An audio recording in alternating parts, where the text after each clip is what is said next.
The SUV segment is a profitable niche for car makers, and the high-performance end of it even more so. Here's the model that claims to rule the mid-sized part of that sector, the thunderous V8-powered Mercedes-AMG GLC63. The world may not need a mid-sized SUV with around 500 horsepower, but you might. And if you do, then this Falterbach-engineered AMG model is a tempting lottery winner's confection.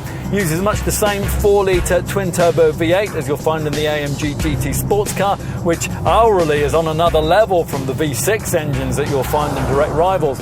Here, this power plant puts out either 476 horsepower or 510 horsepower, depending on your choice between standard and S-Spec versions of the two body shapes on offer, this boxier SUV variant or the trendier coupe body shape.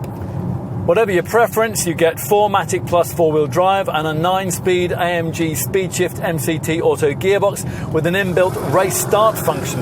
Use that and your kidneys will be thrust into the back of your rib cage as this car hurls itself forward from rest, reaching 62 in just 4 seconds in the standard GLC63 or 3.8 seconds in this GLC63S variant. But this car has more to offer than just straight line speed. Intuitive cornering assistance is delivered by the standard rear limited slip differential, which is mechanically operated in the standard GLC63 and electronically driven in this S variant. The steering is more feelsome than we were expecting it to be too, although the rack still doesn't have the feedback that you get from a rival Porsche Macan Turbo. 3-chamber air springing and adaptive adjustable damping come as standard, but it's a very firm setup, and that's even if you keep the car in the softest of its 3 available damping modes. Potential buyers will have to decide whether they can live with that or not. As usual with the Mercedes model, there's a dynamic select driving mode system which allows you to tweak steering feel, throttle response, gear shift timings and the throaty sound of the optional AMG performance exhaust. Running costs, well, they'll be as predictably high as you'd expect they would be for a V8 petrol-powered high-performance SUV. This 63S SUV returns 23.7 mpg on the combined cycle and 270 grams per kilometre of CO2. Get one of these bearing down in the fast lane on you and you'd scuttle over pretty quickly. Now, whether you choose your GLC63 in this SUV, guys, or in its alternative coupe form, it's a mean-looking beast. The lesser V6 engine, the Mercedes-AMG 43 4MATIC model, could easily be mistaken for an ordinary GLC with sporty AMG line trim.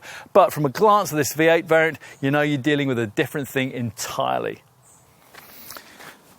The wider Jetwing-inspired front apron with these huge lower corner finned cutouts is one component in this change of demeanour, but the main thing that enhances this 63 model's added status is a distinctive styling feature that until recently was reserved for the AMG GT sports car, this Pan America front grille.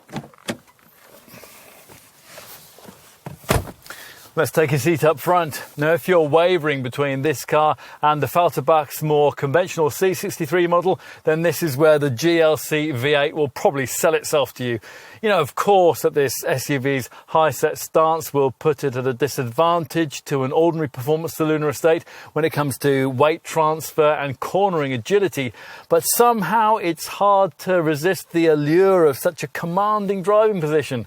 This S variant is differentiated by its grippy, flat-bottomed AMG Performance steering wheel and AMG Performance sports seats, both of which feature DTM-style Dinamica microfiber trim. Time to take a seat in the back. Now, if you've been persuaded to buy one of these in preference to the C63 estate model that the magazine experts will recommend you choose instead, it's here that that decision will pay off. The GLC63 has 33mm more length in its wheelbase than one of those would offer, and nearly all of that's been used for the benefit of rear seat folk, who, as a result, enjoy significantly improved room for their legs and knees. Let's finish by taking a look at luggage space, and that's accessed by a standard electrically operated tailgate. There's 550 litres of space on offer. That's 25 litres more than you'll get in the Alfa Romeo Stelvio Quadrifoglio and 50 litres more than you'll find in the Porsche Macan Turbo. The GLC Coupe body style gives you a 500 litre space.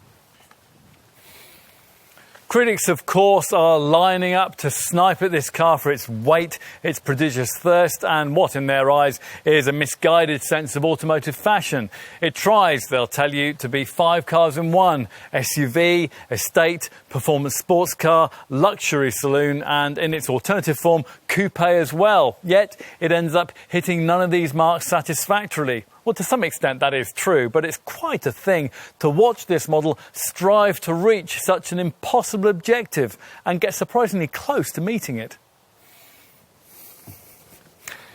Whether it's worth paying double the cost of an ordinary GLC to enjoy such a performance is a decision only you can make. Perhaps the bigger picture here, though, is that in a world of eco-technology and global warming, the days of the big V8-powered SUV must inevitably be numbered. If funds permit, and you like what Mercedes has tried to do here, then we'd suggest that you buy one and enjoy it while you can.